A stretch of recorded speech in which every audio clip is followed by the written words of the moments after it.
All right, take it away, Professor. Okay, well, today, to continue our fun lessons, today we're going to try and talk about fact versus opinion, which might sound, it sounds like, oh, that's obvious. But the reality is, when you're doing historical research, fact versus opinion can actually become very difficult to ascertain. And you should personally always search for the most accurate information.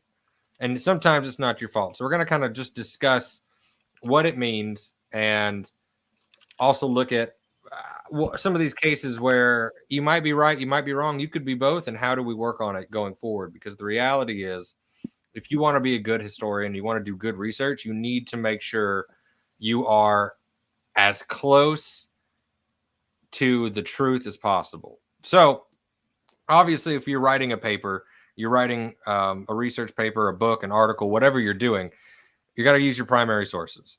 And primary sources are obviously the best to use. But primary sources can also have a little skewed information, which sounds counterintuitive, but you always have to cross-reference.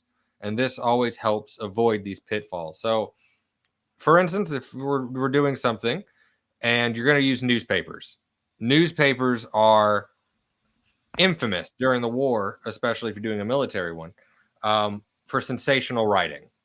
And if you're doing any other research, you find an article, you got to remember that they not always did they have all the facts. So, for instance, in my dissertation, there's a chapter on World War I, and my great aunt and my great grandmother and all these women were overseas performing as a band.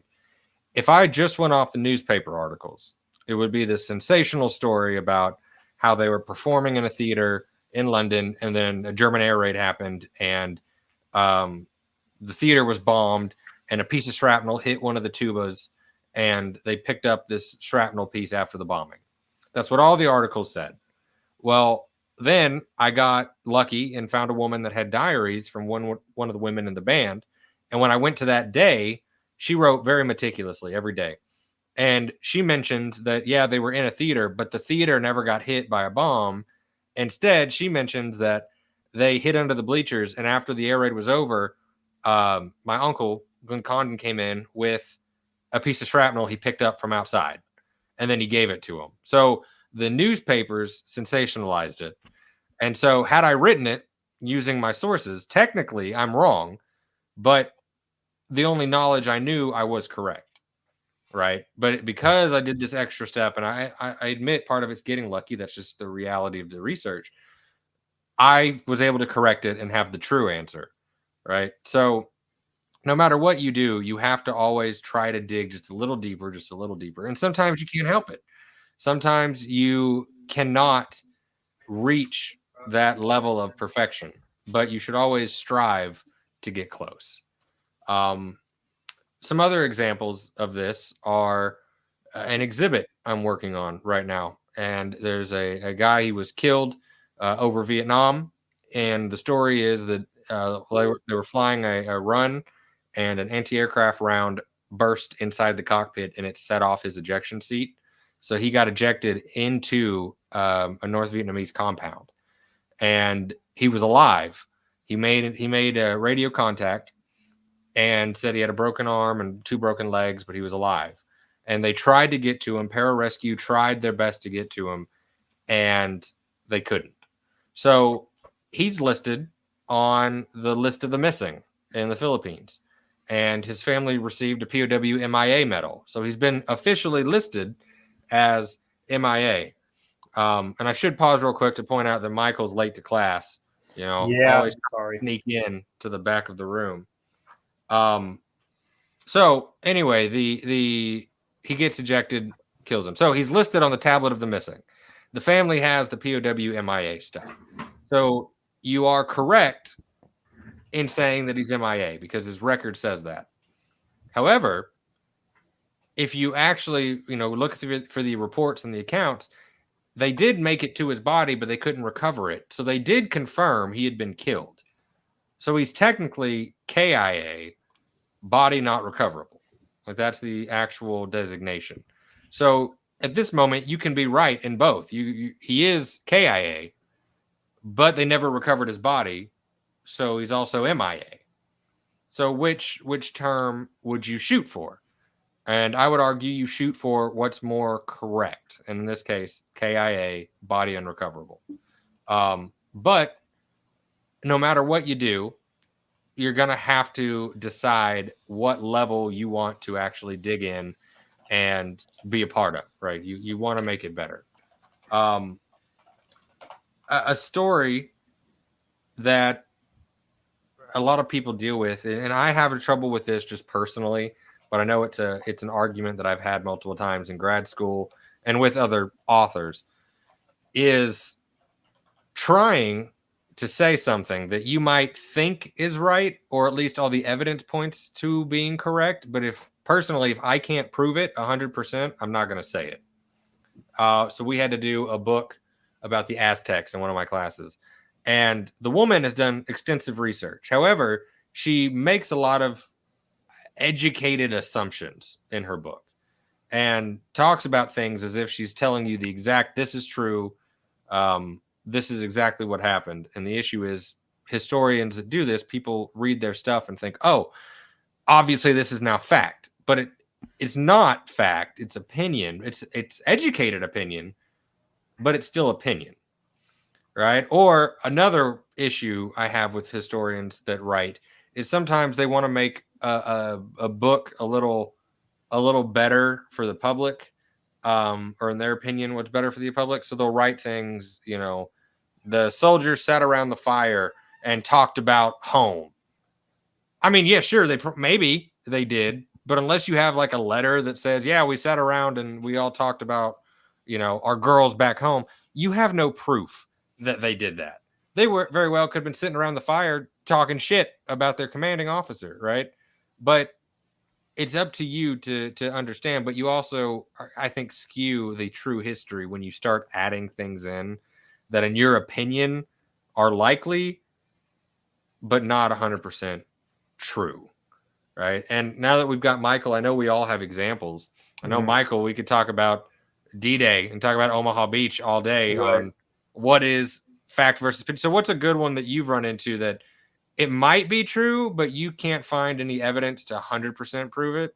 Well, one that I find a lot are people talking about, like, okay, in terms of D-Day stuff that I see people, I see books mention like the attitudes towards what was about to happen a lot. Like they were all in the boat, completely terrified. Everyone was thinking about home, crossing themselves and doing this. Or like the Germans were up in their bunkers and just, saying, how could the Allies have that many ships and all this stuff? And rarely do I ever see those kinds of things like attributed to an actual quote or something. Like, again, I'm sure, like what you just said, I'm sure stuff like that, thoughts like that did happen, but it's all kind of presented in more of like a, it's all done through like conjecture rather than like, I read this or someone told me this sort of thing, Sure. That's perfect example on what is fact versus opinion. So, and I think it's up personally to someone.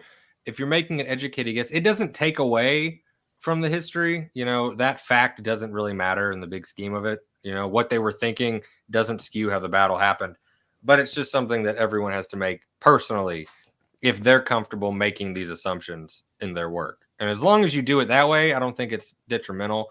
It's when you start making things that you assume are correct that are obviously wrong, like the couple examples I suggested. Anyone else have a good example? Mike? It's kind of just an overview. It's like, I don't know if you mentioned this already in so many words, but you and I were talking previously about some people will also, if they can't find something, or they find something that contradicts what they want to be true, they'll still go with what they want to be true oftentimes and ignore that, which is, in my opinion, egregious. Sure. And that, again, that could be, let's just take a random sentence, right? Let's say he says, sometimes I really like Mike and sometimes I hate Mike, right? That's an easy sentence. Sometimes it's just, we're friends, but sometimes he can get on my nerves.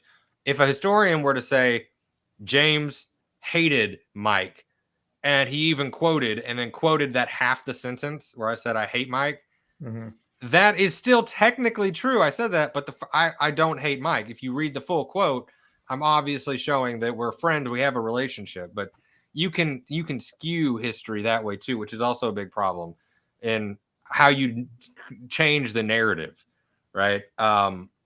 Same thing in my book on the other 16. I talk about another author and how in his book he changes the actual storyline, or at least the timing, and he puts individuals in different places. So it looks like when you read it, like they're just guilty men and they're all trying to get money. But when you actually put the timeline in the correct order, it shows the total opposite, that none of this was true. So you can skew things and be correct because you're citing sources. But if you skew up the little details, the minute things can totally change a story. I mean, hell, when I did the other 16, all I ever heard was the Army did an investigation. It was thorough. And I checked every book on Alvin York, and they always said, well, they did a thorough investigation, but then I realized they were all leaving out the dates. And when I checked the dates on the paperwork, it was only 3 days. And the dates then prove that they had written all the stuff before they did the investigation. You know, so it might be a minute detail like the date of something, but that can change the whole story. So you have to make sure that if you want to say, I am 100% confident in my ability and what I wrote, you have to make sure that you are stating only the facts. Keep your opinions out of it. Keep your agenda out of it. Let the history speak for itself. You know, it's not this, just because you want it to be doesn't mean you have the power. You're not the spokesperson of history. You should simply be the person who's writing history and giving it to someone else to read. You should not have your own agenda. Any other ideas that y'all have that might be the idea of fact versus opinion you've run into? Yeah. The M1 Grand Ping got a lot of GIs killed. That's I honestly, I haven't heard that one. really. Yeah. What? That the ping got them killed. Oh, take it away, Smitty. Oh my Christ, man. If you go to like any YouTube or any event and you'll have that one, at least one guy will show up and he'll be like, yeah, the M1 Grand was a good rifle, but that the ping lets the Germans know you're out of ammo and they'll shoot you and kill you. Every single time. Yeah, I believe I've read that in a several historical works. I cannot cite them because it was a while ago. I believe I've read that in proper historical works, and it was stated as a fact. And when I was a kid, I believed that. But then when you actually have experience with one, and you talk to veterans, you can't hear anything. especially like you can't hear anything after you fire. Like the Germans aren't going to be able to hear anything. You're not going to be able to hear anything. That little ping is not that loud. It's not that loud at all. right. So I don't know where that came from, because I think most myths and most lore have some element of truth. Well, the ping kind of does sound a little bit like ee. Well, Yeah, Mike. I've always thought that that's one thing that maybe GIs like talked about, that like maybe that could give if like maybe that could be something that could give it away. But I don't think. I mean, you've never read. I've never it's never come up in terms of like Germans or Japanese or Italians or whatever knowing about that. But on top of what Smitty just explained, the myth goes even further than that, because another part of the myth is that guys then would take a empty M-block clip from the M1 and bounce it off their helmets to replicate the sound. And when the enemy would pop up, they'd shoot them. That I mean, yeah, isn't that? I mean, it's just stupid, but it's still one of those things that floats around to this day. Like I said, every event you go, there's one guy that's like, and that's the issue. It's like, Mike, if you grew up on it and you always heard it, you could think, technically what your knowledge is that you're right. That's what I've heard. Doesn't mean it's true. It's why you always have to make sure that you're trying to stay objective. Yeah. Oh, got a really good example. World War I. You'll like this. Okay. The show was a piece of shit that did not function at all. The Americans hated it. It didn't work. It jammed all the time. It's half true, but they omit the fact that was the 1918 model that was chambered for 30-06, and that did have a lot of problems. Well, it kind of goes both ways. So I've seen this on both. So I've seen, especially with the Marines, and the Marines are the best example because they get the French version, and this is before the 30-06. And so I've got one account from sellers who, they were handed these, and when you read it, they agree. We hate the damn thing. They make this very clear. They hated the show, but they also make it clear that it's a good rifle if you take care of it, and it can do damage. So it's truth in both. You're not wrong in saying that it was a piece of shit and that it jammed. That sounds a lot like the Jake, you gotta M249. raise your hand, dude. We're in a class. Yeah, raise your hand. Richard. Yes, Jake. That sounds a lot like the M249. It's a great weapon if you take care of it. Yeah. And that's a kicker. So it's like you're wrong versus you're right. And it depends on what story you're trying to tell. But if you leave out the other half, you're just kind of an asshole. That was my point. Yeah. Yeah. You can't leave out the other half of a historical idea, right? So how do you avoid this when you're writing? Easy answer: write the whole thing, right? Quote the whole sentence. Don't just quote what you want to use, right? If you want to really get a point across, sure, you can do that, but you better be aware that someone's going to come back and attack you. So you have to decide, do I want to stake, my claim on this, or is someone going to come back and be like, hey, you jerk, you didn't finish the whole sentence, right? I had a committee member for my master's thesis. He hated the fact that I would do things last minute, or that I would do them in a shorter amount of time than he thought they needed to be done. And he always, his go-to sentence was, a jack of all trades, a master of none, because I would always have different projects going on at once. But then I learned the other half of that saying. It's a jack of all trades, a master of none is better than a jack of no trades and a master of one. Right. But he would just leave that second half off the phrase because it helped him.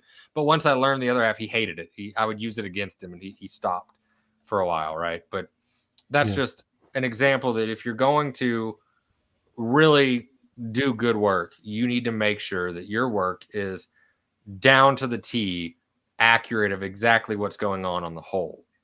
Right. You want to be controversial, but make sure your work covers, your ass is covered. Make sure you're quoting exactly what is said and not a sentence out of context. Because if you're writing history, you need to keep things in historical context, right? The other half of this is just debate, right? I might write something, and I have access to a source, and it has this opinion, and then Mike might write something, and he's got access to a different source that I didn't have that contradicts me, right? We both are correct. So what do you do then? Well, then you either decide, okay, let me look at his work, and this is the issue when you let your ego get in front of it. Some people will take their ego, piss off, I'm right, I did my work, I don't care about what you have to say. But if you're really involved in wanting to do good work, then you say, okay, let's see what you have. Okay, this makes sense. So why are we differing on opinions? And then you figure out why you have different facts about a source. And then you figure out a way around it. How do you account for a different event? And the answer, do more research. Dig a little deeper. Find the context of the situation. Find some new piece of info that might explain what you're trying to do. Because if you don't do that, your work is going to fall short every single time. And I know that sounds like a pain in the ass. And I know it can take a long time to actually get that piece. And hell, maybe you don't find out about it 3 years after you publish something. You can always go back and change your work. You can always go back and admit, hey, new information has shown that I was wrong. Let's correct it. All right? That is good work. That is good historical research. And you need to be open to other people's opinions. I wrote an article that was wrong because the source material I used was wrong. And I was approached by another historian who said, hey, you're wrong. Here's the evidence to prove it. And I said, oh, you're right.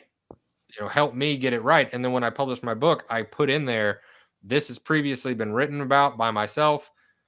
New knowledge has shown that I was wrong. This account in the book is the most updated account with all information available at this moment, right? If you just acknowledge your mistakes, you can move on. Yes. So are you recommending you leave the mistake in and then put an addendum on it? Absolutely. If you've got a mistake, if you have a published article and you make a mistake, sometimes you can, change it, but then you end up with a sticky situation down the road. If you were like to delete that article and then repost a new one, if someone quoted you beforehand and someone quoted you after, you've now created a bigger issue. So the only way to be good, ethically good about what you're doing is to state the fact. I was wrong. This is an addendum to what I did, and put in a footnote. This is why I was wrong. This is how I'm fixing it. This is the correct answer. And that saves you in the future, because you don't want someone coming back and being like, yeah, he cited it, so he's wrong, right? Admit your mistake, fix it, and move forward. That's the best ethical way to do anything. And it's because fact is fact, but fact can change in history because new sources might reveal a new angle that totally changes something you didn't understand. When I wrote, again, the other 16, had a whole issue with the investigation chapter, and I couldn't figure out the answer until Stephen Gerrard called me and said, I was on Wikipedia and they cited this book who said that the general officer had an issue. You should go read it. And so I went and found the book, and then it turned out that at VMI, Virginia Military Institute, there was a diary in their collection, which most people didn't know about, that belonged to the assistant of the general. And he was keeping track of everything the general said about all the other generals.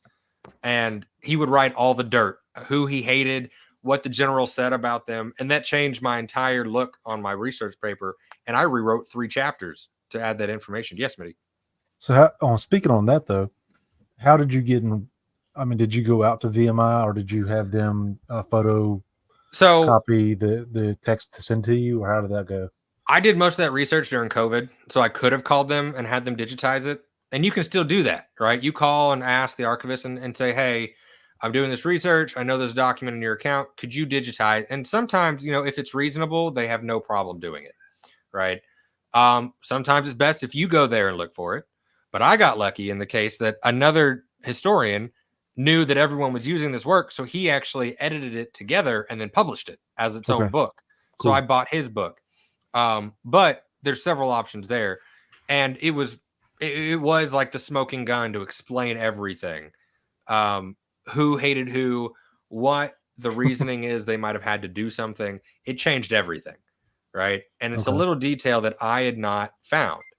I wasn't wrong when I wrote my preview. I just didn't have all the answers. And now I feel like I have all the answers. Now, someone could come up with like a letter written by, Lindsay saying, I did this because of this. Well, that'll change my whole thing again, right? But until that point, I am confident that I had a collection of a lot of the information that made this correct, right? And if you can be confident in your work and your ability to search for everything, then you're okay. You're saving yourself. And history changes over time. We all know this.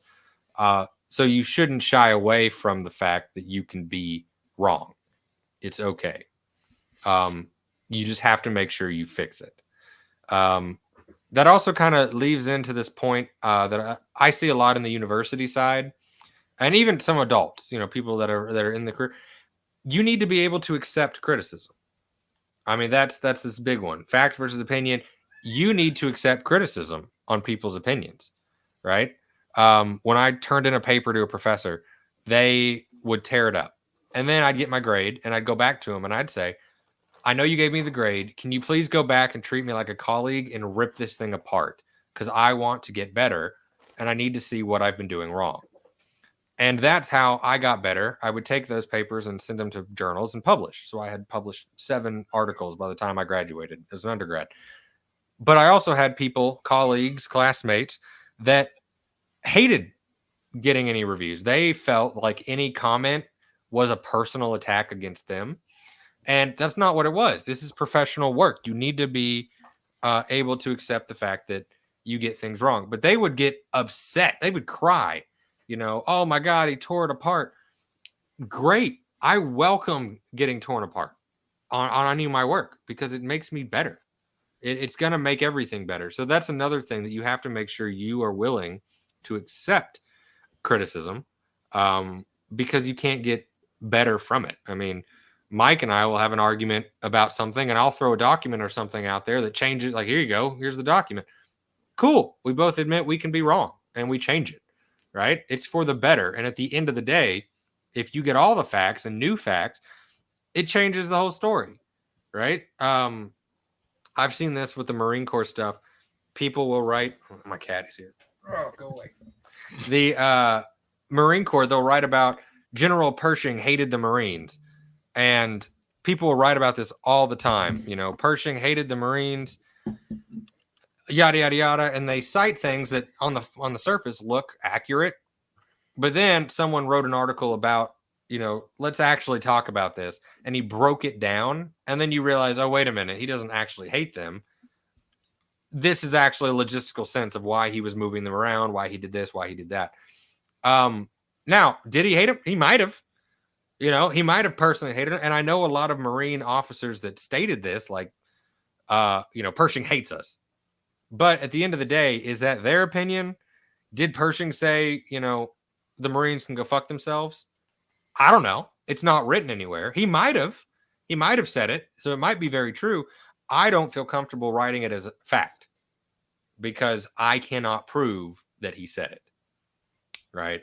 I cannot prove that someone held a grudge over someone. When I wrote the other 16, everyone kept saying, well, you know, I wonder if because all the men were further north, or yeah, they were all Northerners, and all the officers were Southern, you know, was there an issue there where the officers kind of had a grudge against their troops? Maybe, you know, I can't prove that, and I'm not going to write it. I'm not going to include that idea because I cannot prove that it happened. Right? Yeah. And that goes to show too, just because their officers are Southern and then vice versa, the enlisted were Northern. I've never, with a very few instances, I've never heard of anybody in the enlisted or NCO class loving their officers. And it's a fair point. And it's one of these things where people will cite it like it's an excuse for something. But reality is that is just strictly an opinion. And people don't like to hear that, you know. No, that's the case. Like, that's your opinion. That's fine. But I'm not going to say it. Same thing with like families that'll say, well, Grandpa used to say this, and I heard this story. Gospel. I can't do it. You know, I might include it, you know, but I will be very picky. So if you do want to include something that is opinion, you can, but you need to still be clear to the fact that it is opinion. So I will write very clearly in family stories, it is said this, right? I'm not stating it as fact. I'm stating the family believes it, but I am not staking my reputation that this is fact. And that is perfectly acceptable for someone to do that. If you make sure that everything you're saying is open where you got it, you're fine. Right? You're perfectly fine. But just make it clear, right? Personal history says this. Family history says this. Make sure we all know that it's an opinion. Also, don't screw up. I got in trouble once. I missed the quotations, and a professor kind of got onto me. She's like, "You sounding, you know, on the edge of hate speech." And I was like, "Oh my God!" It was an article about the Polish. And so there were a few terms in there from like 1918. And she said, you can't use the terminology of 1918. And I had to explain, like, I just forgot the quotation. That is a direct quote. That was not me saying those things that are considered a slur or whatever about Polish people. I didn't say that. That came from this source. Right. But again, it's being specific and trying to make sure you are as accurate as possible. Because the reality is, as a historian, you are supposed to be the source. You might have wrote the book using sources, but people are going to use you, right? Yeah, Mike. So kind of going with that, I don't know if this is relevant to this particular lesson, but I'm going to just throw mud against the wall. I've noticed a lot of academic historians will write books solely to disagree with other people's works in academia. And rarely is it that they're citing primary sources. It's just they're disagreeing with what somebody else says. So can that be murky waters as far as opinion? Because does it get convoluted like the telephone game? I think it gets convoluted, and that can be a big issue. So let's just say, like, if someone wanted to argue with me on 4 October, right? I wrote an article about 4 October. I got an award for the article from the Marine Corps. I can be confident in saying that I know the battle and I know the facts, right? So if I wanted to fight someone, I would get on there and be like, oh, well, I said that, use myself. That's okay because I'm backing it up with my article. But if I was writing it, I would just make sure to recite all the things I cited in the past to just, you can have an opinion on it. But it becomes murky, especially with older historians that are like, well, I'm the expert on this topic and I say this. Okay, yeah, you are. But this evidence shows you're wrong. So just because you have an opinion on this doesn't mean you're fully right. So it is murky there. And I'm glad to see it dying off. I mean, personally, I love the articles from like the 1880s of paleontologists and archaeologists that they hate each other, but they do it in such an academic way that it's really funny. So they'll write about something and they'll say, if my opponent had anything to say that would actually add to human knowledge, perhaps we could take him seriously. But since he doesn't, I'm not going to acknowledge it. And they would throw shade, but that back then, that's with their own educated opinions. Nowadays, it's fact. Show me the paperwork. And I know you do this, Mike, where people want to argue. Show me the paperwork. Show me the photograph. I mean, we've all talked about this before. If you're going to say something as fact, show me the document. Show me I don't care your opinion. I don't care who you are. Show me where this comes from. And then we can go from there. Because sometimes they would have got it from like a self-published book that was published 80 years later by the grandson of somebody saying, Grandpa said this. That's unsubstantiated. This is bad work, right? You can't do that. And unfortunately, it's becoming, especially now with Amazon and this era of self-publishing, it becomes like, well, he published a book on this topic. Okay, he self-published it. Sure, he might do good work, but it's self-published. So unless he cited the direct document, I don't trust anything he says. And even then, a book, you can go Google my name and issues with citations to see more. But a university press book can have issues. A university press book can be wrong because the historian used bad information or they falsified their citations, right? It's one of these things. Don't trust anybody, right? Or trust, but double check, right? Trust what they're saying, but just go do the research yourself. So if you don't have to directly cite an author, don't do it. It's nice and useful for general thoughts, but if you're trying to make a direct quote, you need to make sure that the source material is good. I think I've only ever done it once, and I could have done it a couple times, but I know for one, there was like a letter I wanted to quote, but I didn't have access to it, and it was during COVID, so I couldn't go to LA to go to the Warner Brothers archive to go find this letter to actually quote it. So instead, I quoted it from a book that quoted the original source. And then I made sure in my footnote, there is a way to do this where you say, as quoted from so-and-so's book, blah, blah, blah, blah, blah, blah, blah, blah.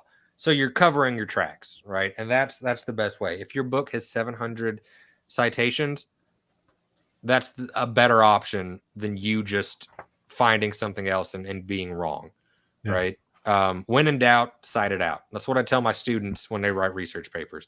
If you have 1 million citations, I would rather that than you to have 2 citations in your whole book, because you need to have a trail, a fact to hold back the criticism. Are there any questions from y'all or from anyone watching about this? Because the issue of fact and opinion can be really convoluted, and it's not cut and dry. I'm just thinking of examples and discussions for you to think about so that you can make sure to check yourself. So, I mean, if there's any questions, I'd love to talk about them. Mike. Well, really quick, going back to the Mattel M16 thing, like you just talked about, show me the documents. I literally have $100 reward for anyone who can show me actual documents, because people just say I had one in basic or I had one in the Air Force or whatever. I say that's not good enough. That's not good enough for me. Like, I believe you believe that, but it's, you know, it's memory is fickle. Oh, absolutely. And they said, there's a guy I work with. He's adamant about this, where he even acknowledges it. Like, he was on this ship when this incident happened, but he acknowledges, he's like, I remember it. He says, but I also know for a fact I was on the opposite end of that hangar. I never saw the event, but over these years, I've talked to so many other people from the ship and I've read about it that in my memory, it's there. But he's like, I acknowledge that I didn't see it, yet I can tell you I can see it, right? It's one of these things that show me the proof, right? All right, so this is a good question. Personally, I like Chicago. Historians write in Chicago. I don't like APA or MLA for the reason that I don't think it's specific enough, right? Because MLA and APA can be confusing. If you just say Gregory, page 3, and I've written 6 books. Well, which book are we talking about? Right? That's not helpful to me, right? So Chicago, in my opinion, is the best simply because it is the most detailed. So you don't have to do any guesswork. You can just look at the bottom of my page and say, this book, this page, that's where I'm going to find this citation. It cuts out any issues, and I think it's better for the reader and it's better for the historian because it covers all the bases. Yeah, good question. Because I always found citing in we used the APA, and it's such a pain in the ass, and it really is very vague. It's too vague, and for an essay, a psychology paper, you're talking about some broader thoughts. You can be okay with that, but in history, if you're talking about facts that happened, you got to be as specific as possible, because if not, you're going to muddy up everything. I mean, I know we've talked about this before, but how many families have screwed up histories? It's not their fault. They've been told a story, but that's not the fact that happened. That's not exactly how it was told. It's not their fault. Their opinion is technically correct because that's what they know, but they don't have the full picture.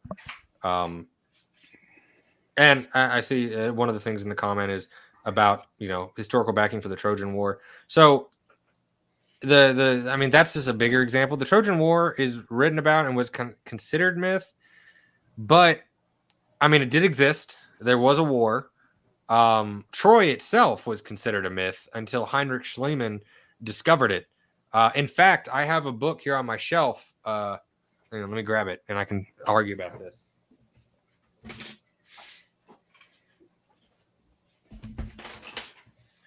So Heinrich Schliemann discovered Troy. And so this is a manual of archaeology. All right. I bought this in high school because I just was really interested in archaeology. But it was published in 1890. And I think Heinrich Schliemann's excavations were like in 1888, somewhere around there. And Heinrich did not have a good reputation at this point. He was just kind of considered lazy. He would just tear things up as he did it. So what's great about this book is that whenever they talk about Troy and Heinrich Schliemann, they put it in quotations. Like, they don't truly believe that it's Troy. It's just what he says it is.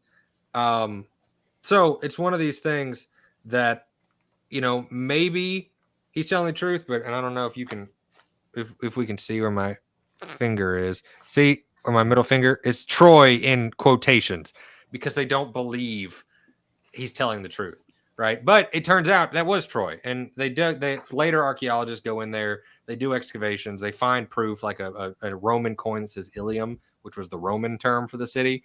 And then there's also monuments around there that have been dated or discussed from Mycenaeans and evidence to show that he was actually right. That is Troy.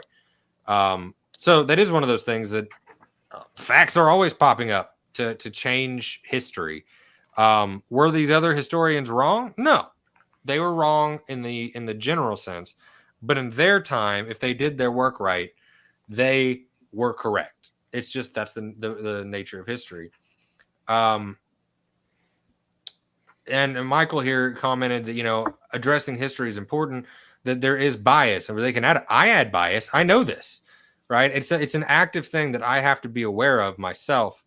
To let others read my work. I mean, I have 3 or 4 people that proofread my work and argue with me. I don't want yes men around me. I want someone to question me and say, "Hey, wait a minute. Is this an actual thing? Are you just saying that? Where are you getting this from?"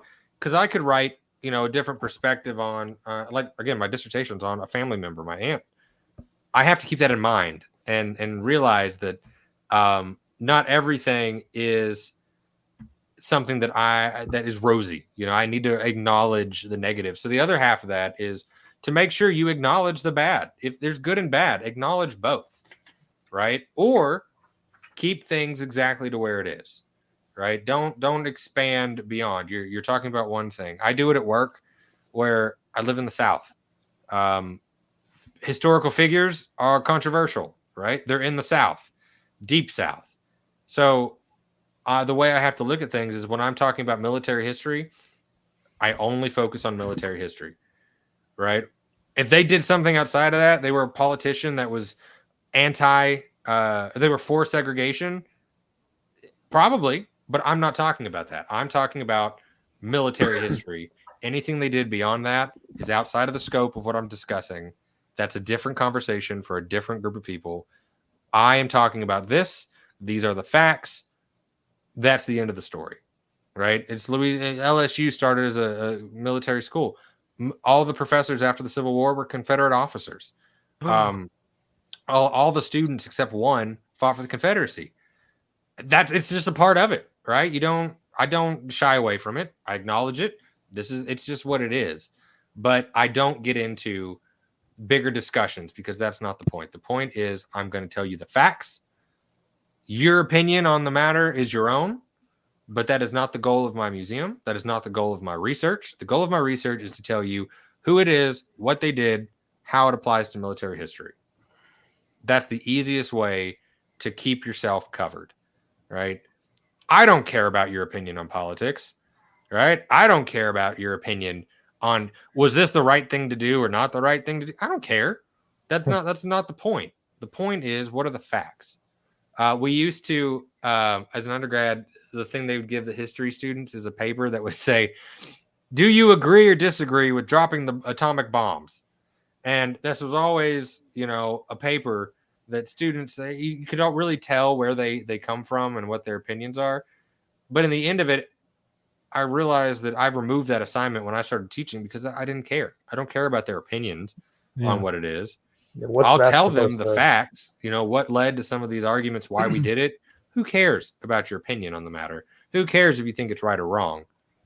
The facts are the facts. I'm a historian. I'm going to tell you the facts, and it's up to you to determine your own opinion about the matter.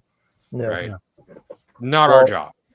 And that's one I run into a lot with, like, researching German stuff from World War II. I get that a lot with, like, well, these guys were Nazis. It's like, well, I mean, maybe, yeah, sure. I mean, it's really not what we're talking about right now, though. But it's like people always want to, like, use that as an excuse to not try and learn anything about the German side of things.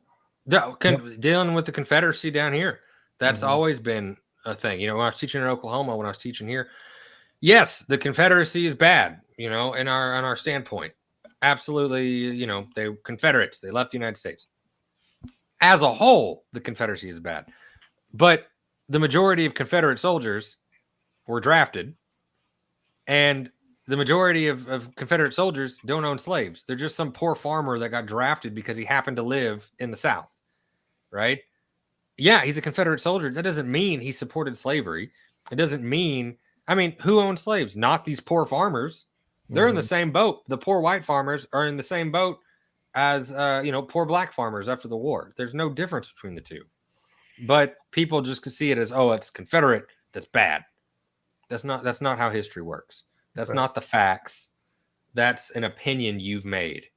And we need to be willing and able to address these things with facts only. Jake had his hand up. Yeah. I've gotten into so many arguments with people over the bad guys being portrayed as the bad guys. It's like, well, not all of the people who wore the uniform were evil. Yeah. That's right. That's applying a very vague thing to something that's very complicated. Right. You can, 4 million, let's just take the Americans. This is one my buddy Logan Ray used to do research on, which I found interesting. He did a work on Stephen Ambrose and, his book on the 101st, right? Band of Brothers. Yeah. So if you were to read it, basically you'd come away thinking the 101st won the whole war by themselves, right?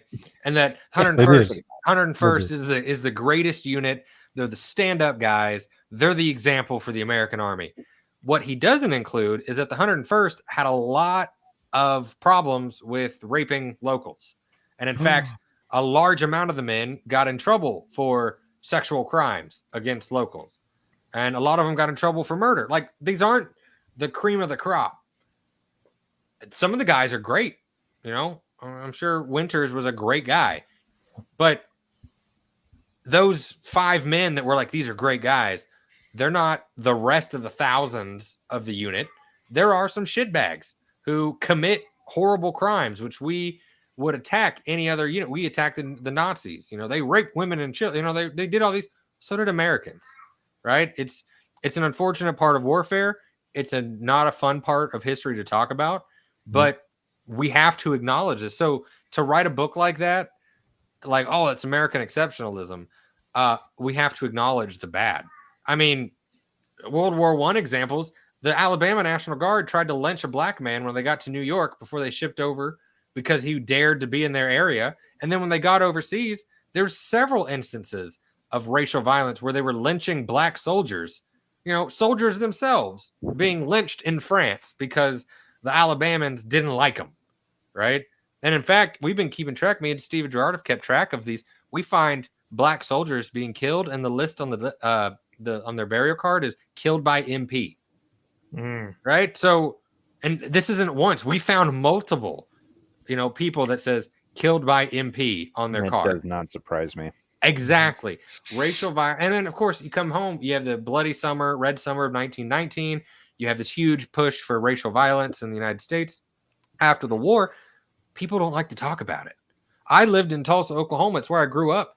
Tulsa tried to bury the Tulsa Race Massacre for 100 years. And only now in the last 10 years are we talking about it.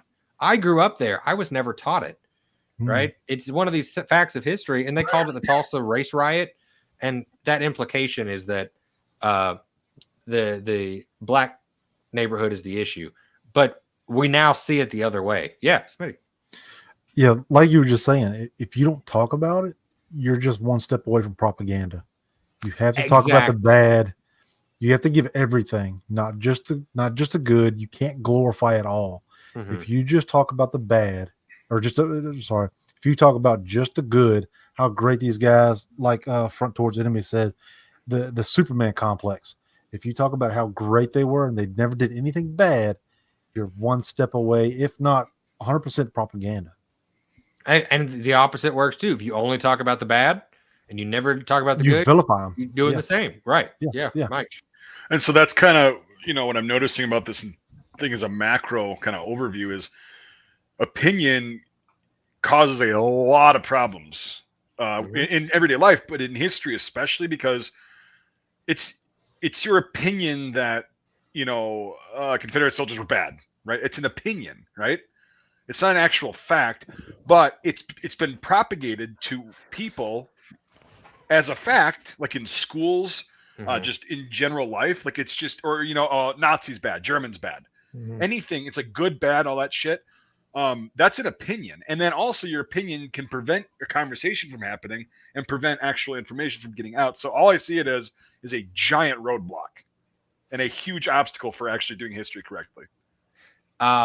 It's one of those things that, like, if you want to vilify someone, fine. It's all opinion, and people need to realize that well, it's backed. Nazis are bad. Sure, I'm not disagreeing. Nazi ideology, it's bad, objectively bad, right?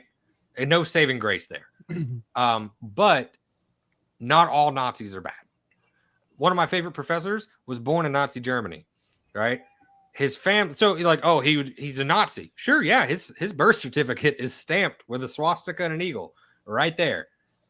But his family, they were Protestant, fled to the United States. He then joined the army during Vietnam, yada yada yada. Had a great career, and in NATO, amazing guy.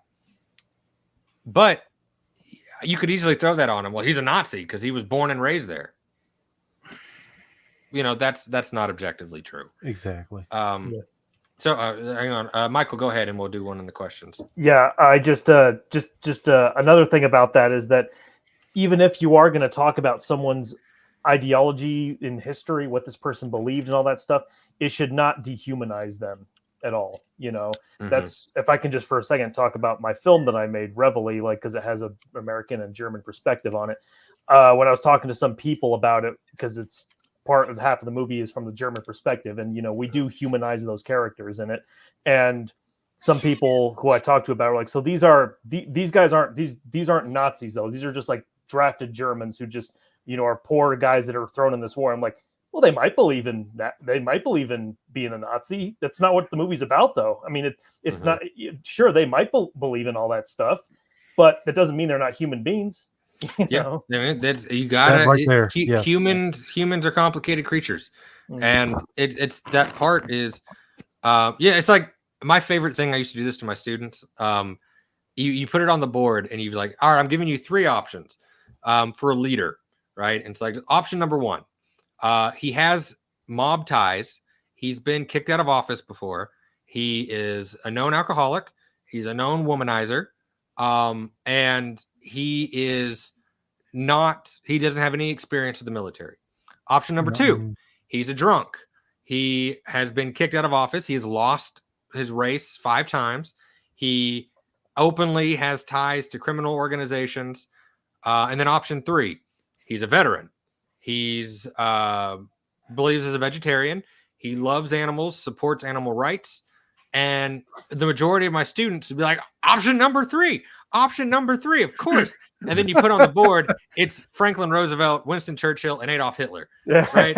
You've picked some certain, and they're, oh my God, you've picked certain areas and you've told your opinion. These are all facts, right? Yeah. But you left out the other half of that. The name. You left the name out, basically. You left out the good, the bad. You leave out, you can easily do this. So I love that as an experiment on teaching my students to understand bias. And I see one of the questions we have here. Who's it from? Xenophobiac 45. How do you differentiate opinion from perspective? Also good. I would say this. You differentiate your opinion versus perspective by making the perspective clear up front. We are talking about a diary, a German officer's diary. This perspective of the book is obviously going to be from a German officer, right? You leave it at that. You follow the same thing where you stick to the facts, you quote directly, and take your voice as a historian out. Now, people like me, when I do an article, you can make an argument, but the argument has to be substantiated with facts. So when I did my article on, again, for October, I argued that it was a big error, like it was a big failure because of this, this, and this. And then it was only facts to prove my opinions. I stated my opinion at the front. Everything else I said in there was a pure fact with documents to show that I believe I'm right because of this, right? That's fine. That's pure academic work. My opinion showed up nowhere except that introduction and that conclusion. Everything else is fact. That is fine. My opinion was not there. But perspective is that opposite thing. Perspective is if you're only looking at one thing. So you know, as a reader, as a historian, that if I only use German sources, I need to acknowledge to myself and possibly to my reader, this perspective is from the German perspective. When I wrote my book, I made it clear at the beginning, this perspective is not Alvin York's perspective. This is the perspective of the other men. Mhm. This is clear and cut up front, right? So you know exactly what I'm doing. If you want Alvin York's perspective, go read Alvin York's book, right? But here's what I'm putting forth to you. And I always said some other historian can come along later and take my book and go take Alvin York stuff, put them together and have a full perspective, every man's perspective. But that wasn't what I was doing. And so I made it clear of this is my perspective of the book. There you go. So that's the easiest way to differentiate, is to be precise and clear about what you're doing from the beginning and be aware of your sources and how they might skew your opinion. Because that's also very hard for some people to acknowledge, because it feels like you're acknowledging you're wrong, but you're not wrong. You've just been looking at it from a different perspective, right? I grew up just like my students. And there's a big issue when you get to college of some professors that, you know, he attended private school his whole life. He had PhDs teach him history. Myself and the majority of my students, we were all in small farm towns, and I had a coach teach me history my entire life. And, you know, Coach Johnson doesn't give a shit about history. It's not his degree. It's just something easy because he can read out of a textbook. So I was taught a perspective different than others. And I have to keep that in mind when I teach, that we need to discuss different perspectives in this class, because you may not have been taught this and it's not your fault. You just were never shown the other side of the coin. Mm-hmm. And that's my job. I do really love to do that when we get to World War II, where I point out that all of you were taught the Germans are bad. That's fine. But what you weren't taught is that the Japanese were just as bad, if not worse. Mm-hmm. And that's because they're not white. People don't give a shit, right? The American public doesn't care about what happened to the Chinese because they're not white Europeans. That's not the big issue. We had ties with Europe, not China. So we don't talk about the millions of Chinese murdered by the Japanese. We don't talk about the horrific experiments the Japanese did upon Chinese civilians. We don't talk about weaponizing the bubonic plague and spreading it throughout China as a weapon. We don't talk about the most horrible crimes the Japanese committed, because frankly, they're not white. That's not the American perspective. It never was after the war. In fact, only maybe 2 or 3 Japanese officers were ever tried as war criminals. All the others, in Unit 731, the main officer in charge of Unit 731, he kept writing articles in medical journals about the horrible things he did up into the 80s. He was still proud of his research on torturing Chinese babies. Mm-hmm. He still quoted his work into the 1980s publicly because no one cared. That would be like Joseph Mengele writing all these historical journals about the horrible things. People would have been outraged. How dare we allow Mengele to do anything? Didn't matter with the Japanese, right? So it's this perspective. We did not get taught the Asian perspective, the Chinese perspective, because we didn't care, because it didn't affect us.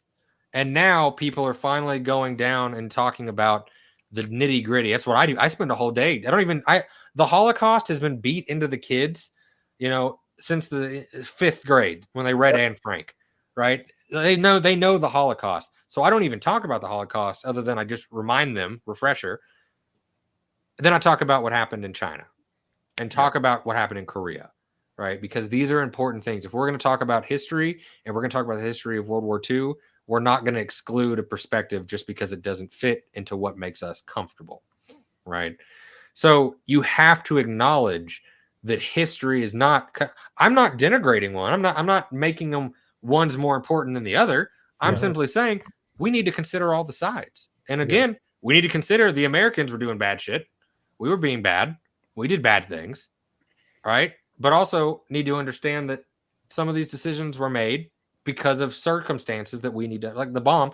There's so many circumstances that we can talk about with dropping the atomic bomb that all make these conversations interesting. But I can also see how it makes people a little afraid of talking about it because you have all the little pieces. Yeah, Michael. Well, this is a greater, sphere here on what I'm about to say, but it's like when it comes to all this stuff, really, because you mentioned these things that, as you say, are difficult to talk about, things that are very terrible and just freaking brutal and all this stuff. And you said like you just said, well, Americans did bad things too, and like when it comes to those subjects, sometimes I have seen a lot of people like recoil, Americans, and that's when it kind of gets into like, well, what is history for you? Is it just that you want to learn some kind of cool story about your country that you're from, or do you want to know the truth? Like, what is your reason for even learning this stuff? Because you seem like you're kind of pulling back when it comes to the stuff that you personally don't like. Right. And the unfortunate, when doing military history, right, war is war and war is hell on all accounts. There is no superhero. There's no good guy, bad guy. But this fits with like all other areas of history. If you're doing racial history, you got to talk about the bad, right? If you're doing environmental history, you got to talk about the bad, right? All of these things need to be discussed. And I see one question down there. Why don't we focus on Japanese atrocity? Like I said, I think it's because of the racial component. And again, people don't want to agree with that. Why do we talk about Europeans? Because America is majority white European based, right? That's what's talked about. And the other half of this too is, again, I'm not going to leave out all this story. Americans found the concentration camps. We filmed it. We took the documents. We took the proof. The Japanese blew up all the proof. They destroyed the building in 731. They killed all of their prisoners. There was no one alive who had been experimented on in 731 to talk about it. So there's also the fact that we don't have this, but we do have the Japanese documents. We do have the officers that did it, right?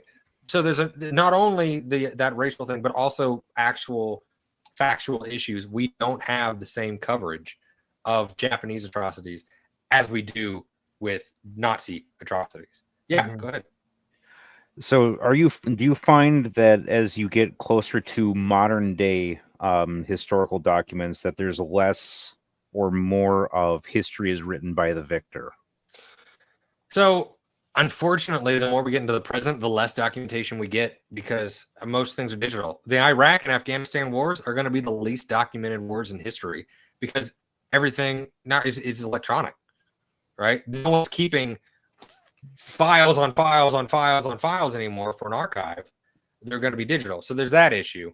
But I think the more you get in the future into the present, the more you can really start to see more perspectives, but that's just because of the age we live in, right? More things are available to show the different perspectives of material. Yeah.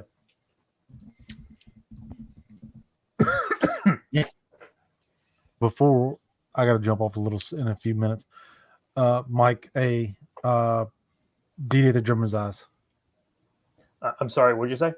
DDay Through German's Eyes.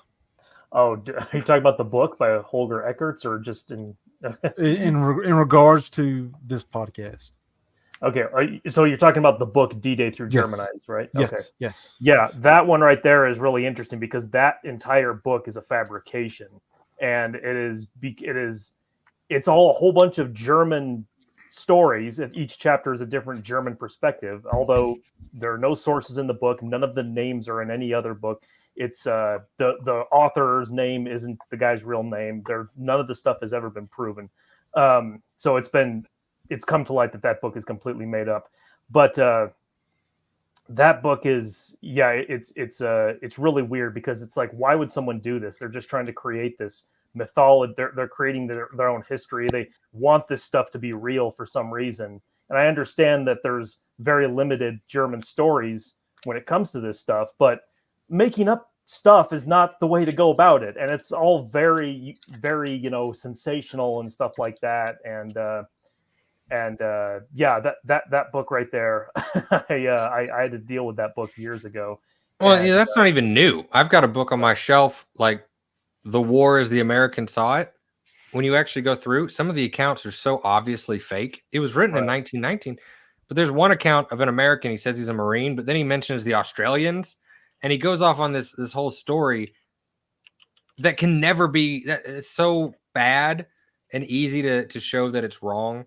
That you have it. So, and I think to save all of this, and really, since we're coming up on this hour, to kind of sum this all up. Cross-reference everything.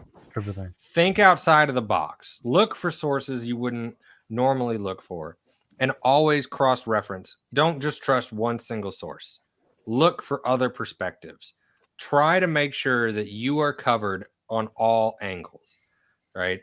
And if you don't do that, if you're doing, you know, I'm just going to write about this one person's perspective, acknowledge that's what you're doing, so that you don't end up corrupting the historiography as we move forward. And this is the easiest way to understand fact versus opinion. Your facts are certifiable, they're cross-referenced, they're there.